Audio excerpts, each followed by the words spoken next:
I have watched every single Olympics since I was a wee tot, and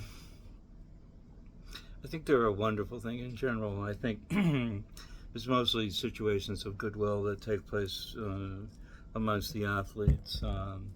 Can't say the same about the organization.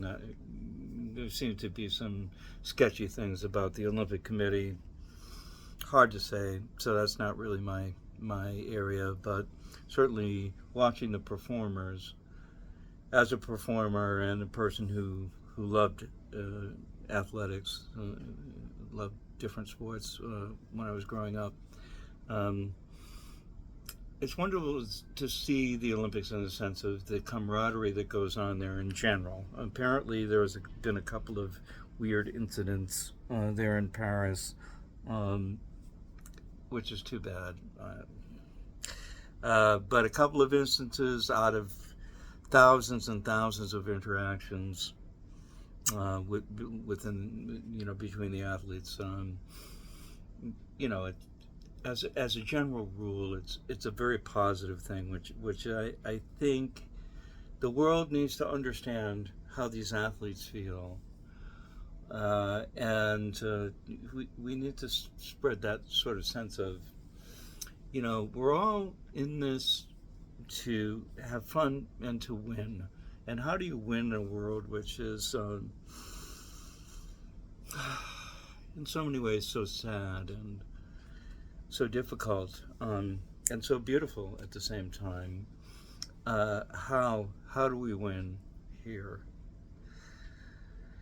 And I think it's simple because it's one person at a time. And I've been speaking about this to anybody who'd listen, to be honest. Um, is be a person of goodwill. That means to practice love. And what does love mean? Such a magical word by itself, but it means empathy. It means compassion. It means caring for the other. It means doing no harm. Uh, in this case, it's doing no harm to another person, but it's also just doing no harm to the planet, to all the species here, and so on. I am just wanting to share the idea that all of what we observe and what we deal with is information as observed by the observer, the human consciousness, the conscious beings on this planet. I just found out recently that brain to body ratio, the magpies have a larger brain than we do in the brain to body uh, ratio. So the fact that dolphins have much larger brains, but they also have much larger bodies to navigate with. But it's a great lesson in humility to understand that there are crows and various birds that are just generally smarter than us. There was a great film, a little film clip on, I think it was YouTube, but in any case, it's a bit where a magpie.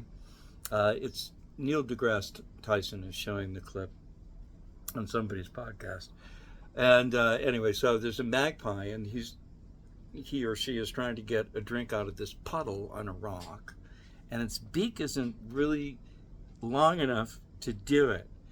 So it goes and it gets a rock, and it puts the rock in the puddle, and of course that raises the water level, and then he drinks, and then the bird drinks.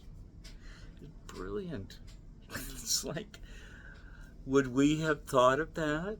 If we could, it's not a thing that would happen to us. I understand as a general thing, but would we have even come up with that idea? I'm not sure.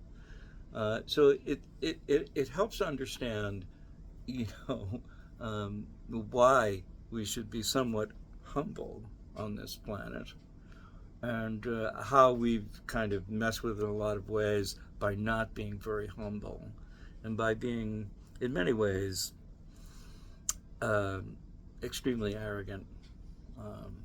cocky, you know. We're the top of the food chain, et cetera, et cetera, et cetera, the smartest.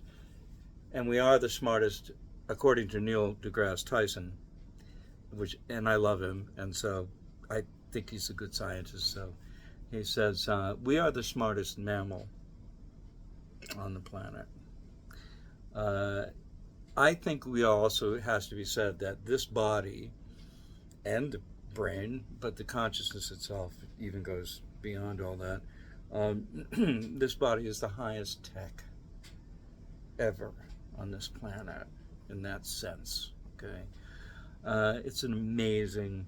The world that has somehow been brought to being, however you believe that happened, is incredible.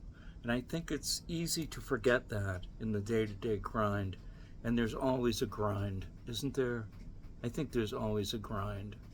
And so it's hard to reconcile, you know, how wonderful this place is. Yes, it's always sort of in competition. We live in various states of competition all our lives. And so does nature. All of nature is competitive to stay alive. We have our five senses are perfectly adequate, as Sadhguru would tell us, to stay, you know, to survive here in our three-dimensional or four-dimensional existence.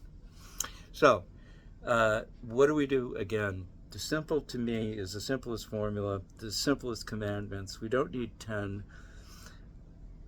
Be a person of goodwill. Do what you can. Do what's needed. And first of all, do no harm. Now you have to decide what harm is, what's needed, what you can do, but that's doable. It's not beyond any of our capabilities. We are creative machines. What we do is take in information and we decide what to do with it. It never changes from day to day. Every single conscious entity does this. And regardless of how many life forms there are, or we think there might be in this cosmos, the consciousness is consciousness. It is the observer that knows itself. It's the observer that knows itself and can see everything else. There would be nothing in existence without consciousness. So I've come to agree with the person that said this is all information, and we need to understand that. And so we can change the information inside of this person here, inside of ourselves. We have that control, and we need to control that. We can decide how to use that information in a useful way, in a way that doesn't harm anybody, etc. So that's what I was thinking about. I wanted to share it. I love you so much. Take care. Till the next time. This is Voice in the Storm saying so long for now.